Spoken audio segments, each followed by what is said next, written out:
निर्वाचन पदाधिकारी के समक्ष उपस्थित होकर कुछ दलों ने अपनी स्थिति स्पष्ट की है। हालांकि अधिसंख्य दल कारण बताओ नोटिस का जवाब देने सीईओ के दफ्तर पहुंचे ही नहीं। ऐसे सभी राजनीतिक दलों की रिपोर्ट तैयार कर सीईओ ने भारत निर्वाचन आयोग को रिपोर्ट भेज दी है और चुनाव आयोग के मुताबिक अब इन पर कार्रवाई भी हो सकती है। आपको बता दें कि इन दलों ने 2019 से अब तक किसी भी चुनाव में हिस्सा नहीं लिया है। लोक प्रतिनिधित्व अधिनियम जो है 1951 के तहत सूचीबद्ध दलों को कई सुविधाएं मिलती है।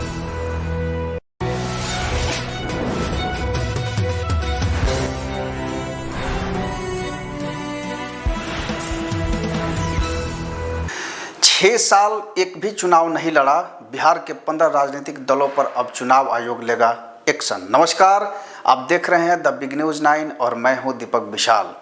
आपको बता दें कि बिहार में बहुत सारी ऐसी पार्टियां हैं जो 6 साल से तक चुनाव लड़ी ही नहीं। ऐसी पार्टियों के लिए ये खबर बहुत महत्वपूर्ण है। आपको बता दें कि बिहार के 15 निबंधित राजनीतिक दलों पर कार्रवाई होगी। पिछले 6 साल से एक भी चुनाव नहीं लड़ने वाले इन दलों को नोटिस भेजकर 1 सितंबर को सुनवाई की जा चुकी है। निर्वाचन पदाधिकारी के समक्ष उपस्थित होकर कुछ दलों ने अपनी स्थिति स्पष्ट की है। हालांकि अधिसंख्य दल कारण बताओ नोटिस का जवाब देने सीईओ के दफ्तर पहुंचे ही नहीं। ऐसे सभी राजनीतिक दलों की रिपोर्ट तैयार कर सीईओ ने भारत निर्वाचन आयोग को रिपोर्ट भेज दी है और चुनाव आयोग के मुताबिक अब इन पर कार्रवाई भी हो सकती है। आपको बता दें कि इन दलों ने 2019 से अब तक किसी भी चुनाव में हिस्सा नहीं लिया है। लोक प्रतिनिधित्व अधिनियम जो है 1951 के तहत सूचीबद्ध दलों को कई सुविधाएं मिलती है, लेकिन इन सुविधाओं को लाभ लेने को लेकर के ले तो रहे हैं, लेकिन चुनाव में उनकी सक्रियता बिल्कुल भी नहीं है और ऐसे में निष्क्रियता की स्थिति में उनके मान्यता व लाभ रद्द किए जा सकते हैं।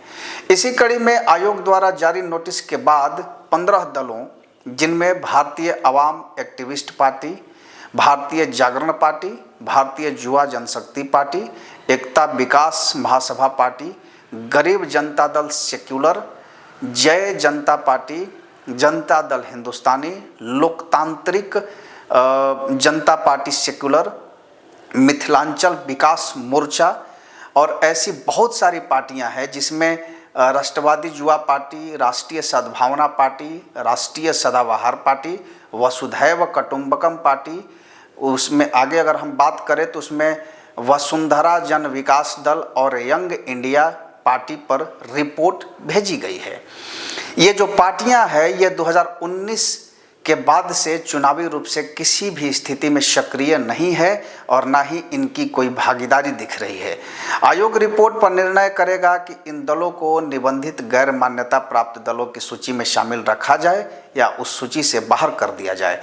इधर बिहार विधानसभा चुनाव की तैयारियों को लेकर सोमवार से सहायक निर्वाची पदाधिकारियों के लिए 2 दिवसीय प्रशिक्षण का जो है वो आयोजन किया गया है और इसमें जो प्रशिक्षण है वो बिहार लोक प्रशासन एवं ग्रामीण विकास संस्थान यानी बिपाड के द्वारा ये पूरी प्रशिक्षण का चीज़ें कराई जाएगी और दशरथ मांझी श्रम एवं नियोजन अध्ययन संस्थान तथा राज्य स्वास्थ्य एवं परिवार कल्याण संस्थान, इसमें बहुत सारे संस्थान ऐसे हैं जिसको लेकर के ये किया जा शेखपुरा में आयोजित किया गया, जिसमें अगर हम आपको कहें कि जो पार्टियां सक्रिय नहीं है उन पार्टियों को चुनाव में भागीदार नहीं होना चाहिए। मुख्य निर्वाचन पदाधिकारी विनोद सिंह गुंजियाल के मार्गदर्शक में ये प्रशिक्षण प्रक्रिया शुरू हुई और इस प्रशिक्षण में पदाधिकारियों को चुनाव प्रक्रिया से जुड़े अहम बिंदुओं पर जानकारी दी गई।